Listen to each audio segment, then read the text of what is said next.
আসসালামু আলাইকুম my students, স্বাগত জানাচ্ছি ক্যালকুলাসের খুবই ইম্পর্টেন্ট একটা টপিক, সেটা হলো ফাংশনের গুরুমান লঘুমান, অর্থাৎ এক্সট্রিম ভ্যালুজ অফ ফাংশন। আমরা গত ক্লাসে সামান্য আইডিয়া দিয়েছিলাম ইনক্রিজিং ফাংশন এবং ডিক্রিজিং ফাংশন বলতে আমরা কি বুঝছি। আসলে এক্সট্রিম ভ্যালুজ অফ ফাংশন এই ব্যাপারগুলো বোঝার জন্য এই ইনক্রিজিং ফাংশন, ডিক্রিজিং ফাংশন এই ব্যাপারগুলো বুঝতে হয় এবং কনস্ট্যান্ট ফাংশন এগুলো আমাদের লাগে। তো আজকে আমি তার সাথে রিলেটেড আরেকটা ব্যাপার তোমাদেরকে বোঝাবো, সেটা হলো কনকেভিটি। আসলে কনকেভিটির কোনো বাংলা থাকলে অবশ্যই আছে, কিন্তু আসলে আমরা এটা কিন্তু ম্যাথমেটিক্যালি তোমাদেরকে বোঝাতে চাই যে কনকেভিটি বলতে আমরা কি বুঝবো। কনকেভিটিকে আমরা দুই ভাগে ভাগ করব, একটা হলো কনকেভ আপ, একটা হচ্ছে কনকেভ ডাউন। ঠিক আছে মাই বয়, সাপোজ আমি এরকম একটা ছবি আঁকলাম।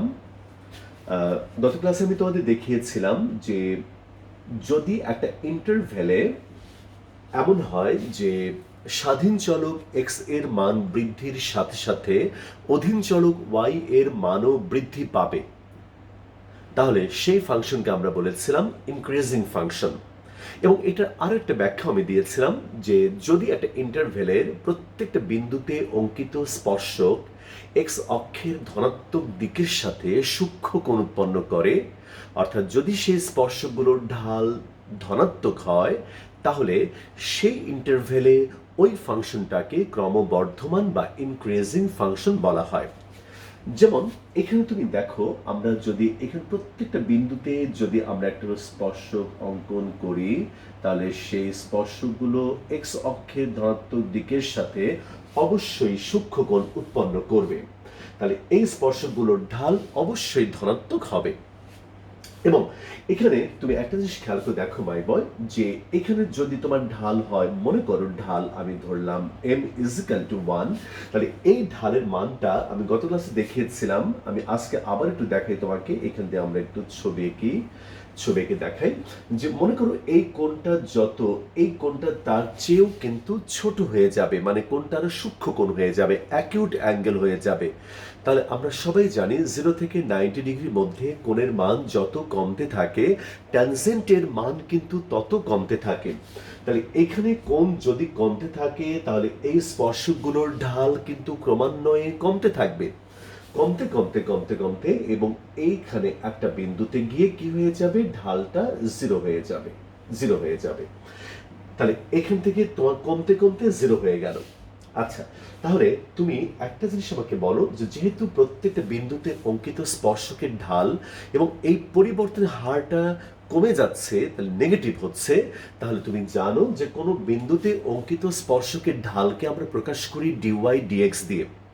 তাহলে সেই ঢালটা কমে যাচ্ছে, তাহলে ঢালের পরিবর্তনটা কেমন হচ্ছে, ঢালের পরিবর্তনটা নেগেটিভ হচ্ছে, ঢালের পরিবর্তনটা নেগেটিভ। অর্থাৎ এইখানে আমরা বলবো ডি ওয়াই ডি এক্স এইটা হলো পজিটিভ, কিন্তু আমরা এখানে বলতে পারি যে এই অংশটাতে, অর্থাৎ এখান থেকে যতই তুমি উপর দিকে উঠছো, ঢালের পরিবর্তনের হার অর্থাৎ D two Y D X two এইটা কিন্তু নেগেটিভ।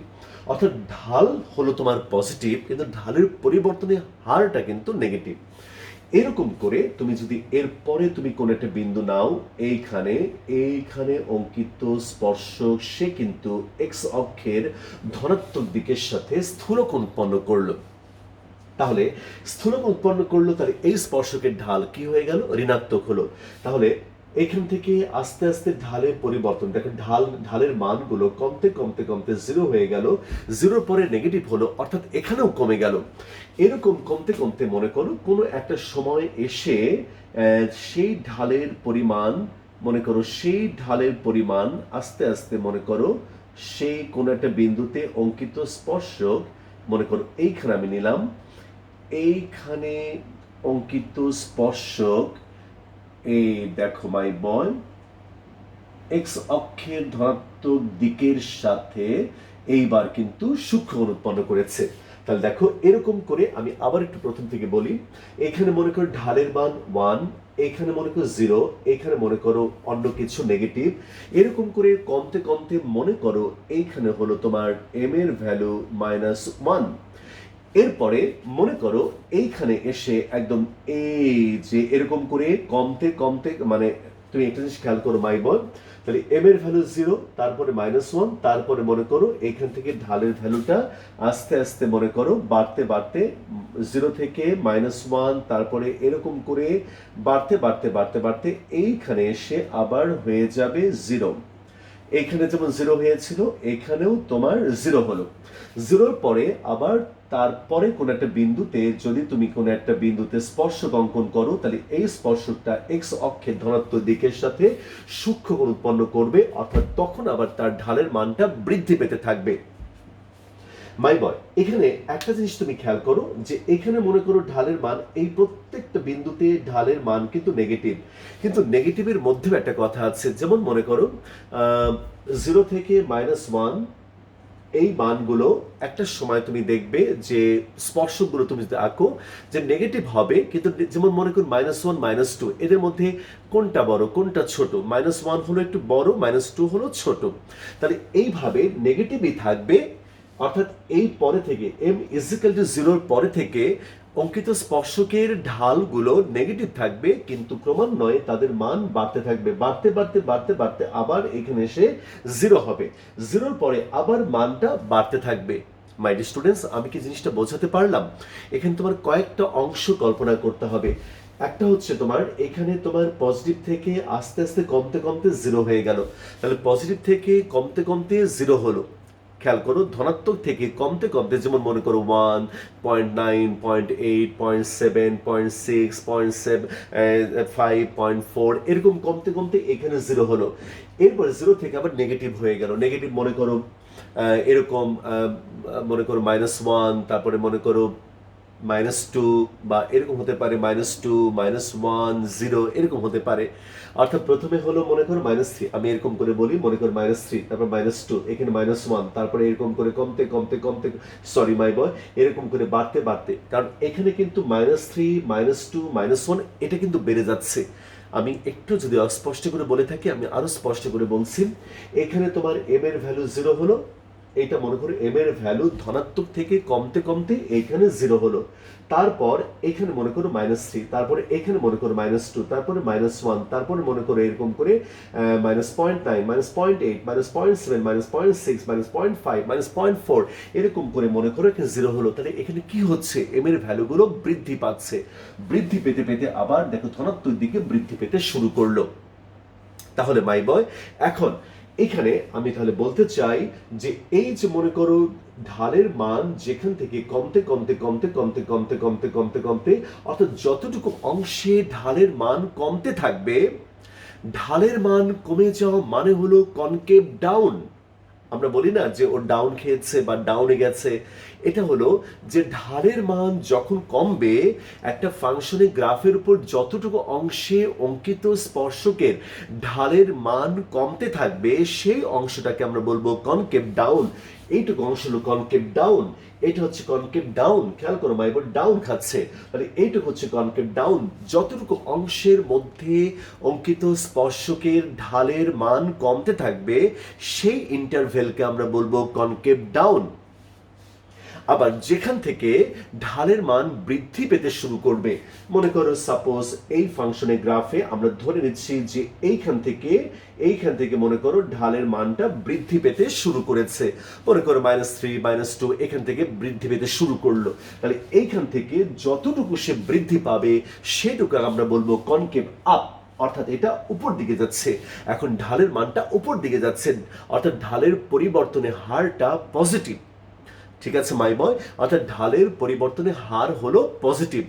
ঢালের পরিবর্তনের হার যখন পজিটিভ হবে, আমরা সবাই আগে থেকে জেনেছিলাম যে এটা হচ্ছে তোমার একটা ডিক্রিজিং ফাংশন, কিন্তু এখানে আমাদের dy dx লেস দ্যান 0, কিন্তু এইখানে d2y dx2 গ্রেটার দ্যান 0, অর্থাৎ যখন তোমার কনকেভ আপ হবে তখন তার প্রত্যেকটা বিন্দুতে সেকেন্ড ডেরিভেটিভ পজিটিভ হবে।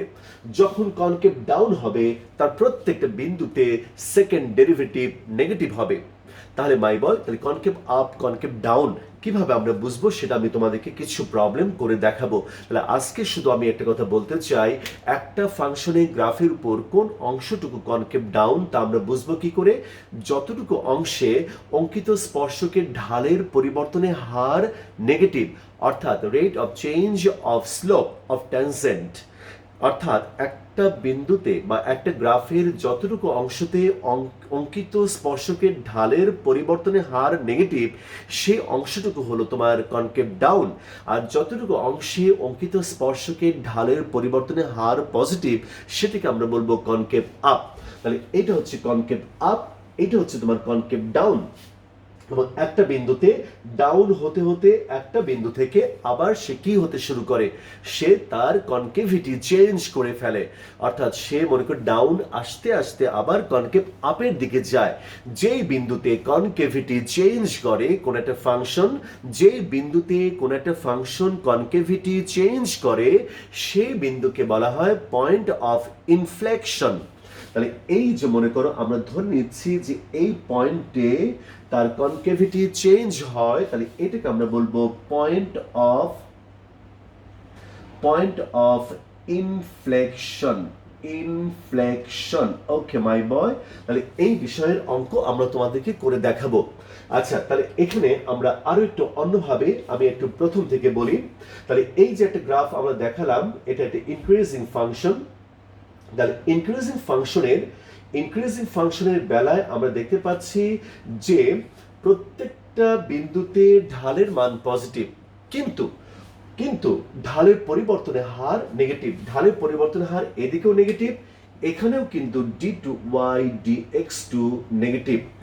আবার আমরা দেখি যে ডিক্রিজিং ফাংশনের ক্ষেত্রে dy dx অর্থাৎ ঢালের মান হলো নেগেটিভ, কিন্তু সেই ক্ষেত্রে ঢালের পরিবর্তনের হারটা হলো পজিটিভ। তাহলে এখানেও তোমার পজিটিভ, এদিকেও কিন্তু ঢালের পরিবর্তনের হার অর্থাৎ d2y dx2 পজিটিভ। আরো একটা জিনিস জানলাম যে যে অংশে সকল বিন্দুতে যদি ডাবল ডেরিভেটিভ লেস দ্যান 0 হয়, তাহলে সেটাকে আমরা বলি কনকেভ ডাউন। আর একটা গ্রাফের উপর যে সকল বিন্দুতে বা যে অংশে সেকেন্ড ডেরিভেটিভ গ্রেটার দ্যান 0 হয়, সেটাকে আমরা বলি কনকেভ আপ। আরো একটা জিনিস আমরা এখান থেকে জানলাম যে যেই বিন্দুতে একটা গ্রাফ বা একটা ফাংশন তার কনকেভিটিকে চেঞ্জ করে ফেলে, তাকে আমরা বলি পয়েন্ট অফ ইনফ্লেকশন। ওকে মাই বয়, এবার আমি একটু এক্সট্রিম ভ্যালুজ সম্পর্কে তোমাদেরকে একটা আইডিয়া দিতে চাই। ঠিক আছে মাই ডিয়ার স্টুডেন্টস, তাহলে এখন তুমি খেয়াল করো মাই ডিয়ার স্টুডেন্টস। এইবার মনে করো আমরা এই গ্রাফটা আবার একটু আঁকতে চাই। এই দেখো, তাহলে মনে করো এইখান থেকে শুরু করে এই পর্যন্ত প্রত্যেকটা বিন্দুতে অঙ্কিত স্পর্শকের ঢাল পজিটিভ। মনে করো এইখান থেকে এই পর্যন্ত dy dx পজিটিভ। এইখানে এসে অঙ্কিত স্পর্শক বা ট্যানজেন্ট এক্স অ্যাক্সিসের প্যারালেল হয়ে গেল। তাহলে এইখানে তোমার কি হবে, dy dx ইকুয়াল টু 0। এরপরে সকল বিন্দুতে অঙ্কিত স্পর্শকের ঢাল আবার কি হয়ে যাচ্ছে, লেস দ্যান 0। এরপরে আবার এইখানে এসে অঙ্কিত স্পর্শকের ঢাল এক্স অক্ষের সমান্তরাল, অর্থাৎ এইখানে হয়ে যাচ্ছে dy dx ইকুয়াল টু 0। এরপরে আবার তুমি দেখো, এরপরে প্রত্যেকটা বিন্দুতে এই সংখ্যা, এখানে সকল বিন্দুতে dy dx এইখানে হলো তোমার গ্রেটার দেন 0। তাহলে মাই বয়, এইবার তাহলে আমরা একটু ফাইনালি একটা কথা বলি। যদি একটা গ্রাফের উপর এরকম দেখা যায় যে সকল বিন্দুতে অঙ্কিত স্পর্শকের ঢাল পজিটিভ, তারপর কোন একটা বিন্দুতে dy dx 0, তারপরে dy dx লেস দ্যান 0, তাহলে অবশ্যই এই বিন্দুতে একটা লোকাল ম্যাক্সিমাম ভ্যালু আছে। অর্থাৎ লোকাল ম্যাক্সিমাম মানে হলো স্থানীয় গুরুমান আছে, সর্বোচ্চ মান আছে, লোকাল ম্যাক্সিমাম ভ্যালু। আবার যদি একটা গ্রাফের উপর এমন থাকে যে তোমার dy dx মানে ঢাল নেগেটিভ, তারপর 0, তারপর পজিটিভ, নেগেটিভ পজিটিভ 0, তাহলে অবশ্যই এই বিন্দুতে একটা লোকাল মিনিমাম ভ্যালু আছে, লোকাল মিনিমাম ভ্যালু বা গুরুমান লঘুমান আছে। ঠিক আছে মাই বয়, একদম সহজ করে তোমাকে বোঝানোর চেষ্টা করি।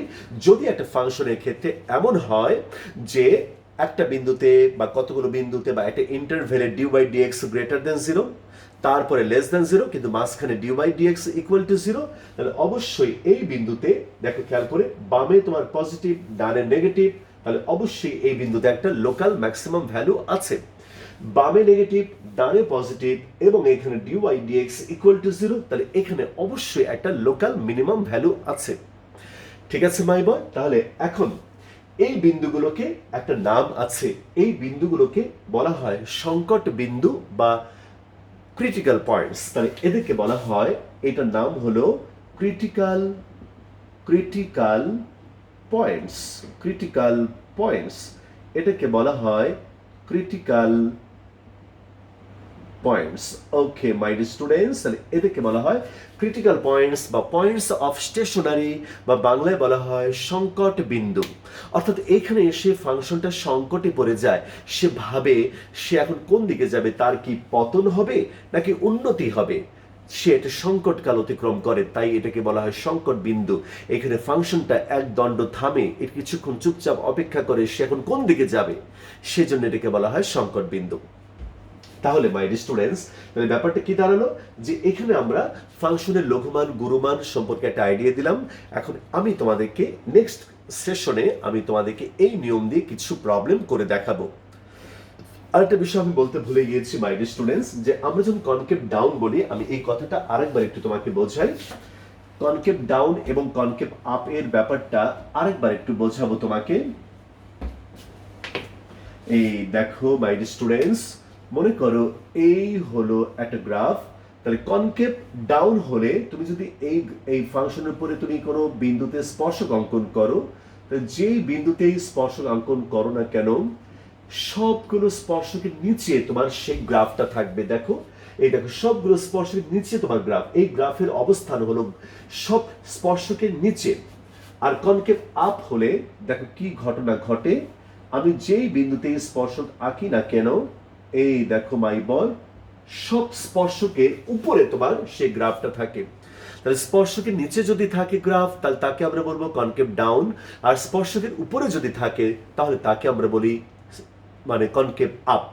ঠিক আছে মাই বয়? আচ্ছা, এখন প্রশ্ন হলো আমরা কিভাবে একটা ফাংশনের লঘুমান গুরুমান বের করব। তাহলে মাই বয় চলো তাহলে এটা বিষয়ে তোমাকে একটা আইডিয়া দেই। লঘুমান গুরুমান বা এক্সট্রিম ভ্যালু বের করার কতগুলো আইডিয়া আমি তোমাদেরকে দেখালাম। তাহলে এবার আমরা স্টেপ বাই স্টেপ কিভাবে কাজগুলো করব, তারপর আমি তোমাদের নেক্সট ক্লাসে এখানে অঙ্কগুলো করিয়ে দেব। মনে করো এটা ফাংশন, এইখানে হলো তোমার dy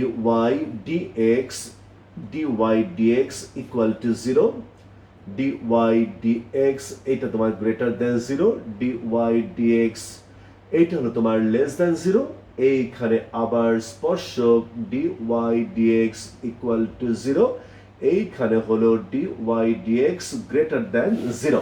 ওকে, খুবই ভালো কথা মাই বয়। তাহলে আমরা প্রথমে একটা ফাংশন নেব, সেই ফাংশনকে নিয়ে স্টেপ 1 আমরা একবার ডিফারেন্সিয়েশন করব। একবার ডিফারেন্সিয়েশন করলে আমরা কি পাবো, dy dx তথা f প্রাইম x আমরা পাবো। ওকে মাই বয়, এইবার আমরা f প্রাইম x কে 0 ধরবো।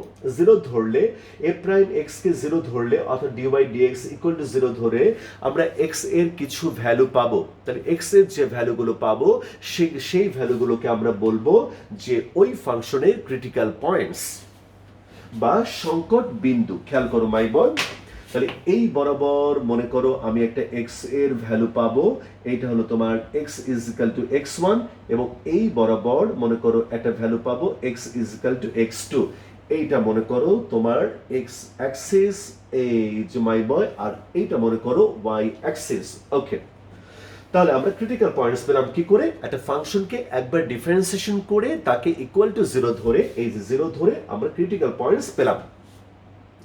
এইবার মাই বয় তুমি জানো যে এই হলো তোমার কনকেভ ডাউন, এখানে প্রত্যেকটা বিন্দুতে তোমার কি হবে, d2y dx2 লেস দেন 0, এদিকেও তোমার d2y dx2 এখানেও তোমার লেস দেন 0। আসলে যে অংশটুকুতে কনকেভ ডাউন হবে, তাহলে সেই অংশটুকুতে d2y dx2 এই হলো তোমার লেস দ্যান 0। খেয়াল করো মাই বয়। তাহলে আর যেটুকু অংশে কনকেভ আপ সেটুকু অংশে তুমি জানো যে d2y dx2 এই কনকেভ আপ এর অংশটুকুতে সেটা গ্রেটার দ্যান 0 হয়। তাহলে মাই ডিয়ার স্টুডেন্টস, আমরা আগেই বলেছি যদি একদিকে পজিটিভ ঢাল একদিকে নেগেটিভ ঢাল, তাহলে এইখানে তোমার কি থাকে, একটা ম্যাক্সিমাম ভ্যালু থাকে। এই পরীক্ষাটা অন্য বইতে বা অনেক বইতে এভাবেও থাকে যে যখন আমরা ক্রিটিক্যাল পয়েন্টসটা বের করি সেটা দিয়ে আমরা ডাবল ডেরিভেটিভ টেস্ট করি, অর্থাৎ এক্স এর এই যে মানটা আমরা পাই সেই মানটা ডাবল ডেরিভেটিভের মধ্যে d2y dx2 অর্থাৎ f ডাবল প্রাইমের মধ্যে বসাই। যদি আমি দেখি যে ওই ভ্যালুটা নেগেটিভ, অর্থাৎ x ইজিক্যাল টু x1 এই ভ্যালু যদি আমি এই ডাবল ডেরিভেটিভের মধ্যে অর্থাৎ f2 এইখানে যদি বসাই এবং যদি লেস দ্যান 0 হয়, তাহলে আমরা ধরে নেই যে এই বিন্দুতে একটা ম্যাক্সিমাম ভ্যালু আছে। আসলে d2y dx2 কিন্তু এখান থেকে শুরু করে যতটুকু অংশে কনকেভ ডাউন তার পুরোটার মধ্যে কিন্তু সেকেন্ড ডেরিভেটিভ নেগেটিভ। কিন্তু বিশেষভাবে এটাতে আমরা পরীক্ষা করি কেন? কারণ ওই যে আমরা বলেছি যে একদিকে পজিটিভ ঢাল একদিকে নেগেটিভ ঢাল হলে আর মাঝখানে যদি ঢাল 0 হয় তাহলে ওই বিন্দুতে একটা লোকাল ম্যাক্সিমাম থাকে, সেই জন্য আমরা ক্রিটিক্যাল পয়েন্টস দিয়েই পরীক্ষাটা করে থাকি। তাহলে ক্রিটিক্যাল পয়েন্টসের জন্য যদি ডাবল ডেরিভেটিভ লেস দ্যান 0 হয় তাহলে আমরা বলি যে ওই বিন্দুতে একটা ম্যাক্সিমাম ভ্যালু আছে। অর্থাৎ অনেকভাবে কথাটা বলা যায়, তুমি যেভাবে বুঝতে পারো। তাহলে এই পরীক্ষা করে আমরা বলি যে এই বিন্দুতে অর্থাৎ x ইজিক্যাল টু x1 বিন্দুতে একটা ম্যাক্সিমাম ভ্যালু আছে। তারপর সেই ম্যাক্সিমাম ভ্যালুটা আমরা কিভাবে বের করি? আমরা মনে করো এই গ্রাফটার নাম হলো y is equal to f of x। তারপর আমি সেই ফাংশনের মধ্যে অর্থাৎ f অফ x এর মধ্যে x ইজিক্যাল টু x1 যদি বসাই, তাহলে এইখান থেকে এইটুকু উচ্চতা f অফ x1, এইখান থেকে এইটুকু উচ্চতা f অফ x1 পাই। এটাই হলো আমাদের ফাংশনের গুরুমান বা maximum value. My dear students, আশা করি তুমি বুঝতে পেরেছো যে আমি কয়েকভাবে বললাম, যেমন এদিকে ঢাল পজিটিভ এদিকে নেগেটিভ, তাহলে এইখানে একটা লোকাল ম্যাক্সিমাম আছে। আবার এভাবে বলা যায় যে এখানেও তোমার নেগেটিভ ঢালের পরিবর্তনের হার, এদিকেও নেগেটিভ, তাহলে এখান থেকে শুরু করে যেটুকু অংশে কনকেভ ডাউন সে প্রত্যেকটা বিন্দুতে তোমার সেকেন্ড ডেরিভেটিভ নেগেটিভ। তাই আমি বিশেষ করে পরীক্ষা করছি ক্রিটিক্যাল পয়েন্টসে যে এইখানে নেগেটিভ হওয়া মানে হলো সেইখানে একটা গুরুমান আছে। অন্যভাবে আমরা করতে পারি, আমি অঙ্ক করার সময় তোমাদের দেখাবো। এইবার আসল লঘুমানের ব্যাপারে এইখান থেকে দেখো যেটুকু অংশে কনকেভ ডাউন কনকেভ আপ তার প্রত্যেকটা বিন্দুতে সেকেন্ড ডেরিভেটিভ পজিটিভ। তাহলে আমরা যদি এই মনে করো critical points x is equal to x2 দিয়ে আমরা সেকেন্ড ডেরিভেটিভ টেস্ট করি f ডাবল প্রাইম x2 যদি গ্রেটার দ্যান 0 হয়, তাহলে বলি যে এই বিন্দুতে একটা লঘুমান আছে। আমরা এটা অন্যভাবে ব্যাখ্যা করতে পারি, ঢাল এদিকে নেগেটিভ এদিকে পজিটিভ, তাহলে এই বিন্দুতে অবশ্যই একটা লঘুমান আছে। তুমি এভাবে অঙ্ক করতে পারবে, আমি দেখাবো সেটা। আবার এভাবেও যে যেটুকু অংশে মানে গ্রাফটা কনকেভ আপ তার প্রত্যেকটা বিন্দুতে যেহেতু সেকেন্ড ডেরিভেটিভ পজিটিভ, তাই আমরা পরীক্ষাটা করি যে যদি কোনো ক্রিটিক্যাল পয়েন্টসে সেকেন্ড ডেরিভেটিভ পজিটিভ হয়, তাহলে আমরা ধরি যে ওই ক্রিটিক্যাল পয়েন্টসে একটা লঘুমান আছে। আসলে একথা আমাদের প্রথমেই স্বীকার করে নিতে হয় যে সংকট বিন্দুতে বা ক্রিটিক্যাল পয়েন্টসে হয় লঘুমান বা গুরুমান থাকে। এখন সেটাই তুমি পরীক্ষার জন্য সেকেন্ড ডেরিভেটিভ টেস্টটা করো, যে যদি কোনো ক্রিটিক্যাল পয়েন্টসের জন্য সেকেন্ড ডেরিভেটিভ লেস দেন 0 হয় তাহলে সেখানে থাকে গুরুমান, আর যদি কোনো ক্রিটিক্যাল পয়েন্টসের জন্য সেকেন্ড ডেরিভেটিভ গ্রেটার দেন 0 হয় তাহলে সেখানে থাকে লঘুমান।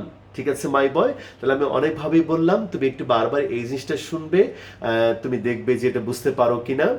না হলে এটা আমরা আবার অন্য কোনোভাবে বলতে পারি। তো আশা করি তুমি এটা বারবার শুনলে তুমি বুঝতে পারবে। তো মাই বয়, ফিরে আসে এখানে।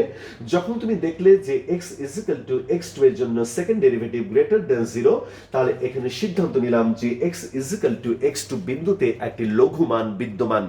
এখন লঘুমানটা কোথায়? তার লঘুমান হলো এখান থেকে এইটুকু। তাহলে আমি এই ফাংশনের মধ্যে x এর জায়গায় x2 বসাবো, তাহলে এই যে আমি উচ্চতাটা পেলাম f অফ x2, এটাই কিন্তু আমাদের লঘুমান। তাহলে এইটুকু লঘুমান আর এখান থেকে এই পর্যন্ত হচ্ছে তোমার গুরুমান। মাই ডিয়ার স্টুডেন্টস, আশা করি তুমি বুঝতে পেরেছো। নেক্সট ক্লাসে যখন আমি দুইটা অঙ্ক করে দেব ইনশাল্লাহ, তখন তুমি আরো ভালো বুঝতে পারবে। তাহলে আজকে আমরা কয়েকটা নতুন টার্ম শিখলাম। একটা হলো তোমার পয়েন্ট অফ ইনফ্লেকশন, একটা হলো তোমার স্টেশনারি পয়েন্টস বা ক্রিটিক্যাল পয়েন্টস, আর লঘুমান গুরুমানের কথা তো আমরা আগেই বলেছি। আরো একটা টার্ম শিখলাম কনকেভিটি, তার মধ্যে আছে কনকেভ আপ, কনকেভ ডাউন। ঠিক আছে মাই বয়, তাহলে পয়েন্ট অফ ইনফ্লেকশন এবং পয়েন্ট অফ স্টেশনারি বা ক্রিটিক্যাল পয়েন্টসের মধ্যে অনেক পার্থক্য আছে। আমি তোমাদেরকে পরবর্তীতে এগুলো আস্তে আস্তে একটু একটু বলার চেষ্টা করব।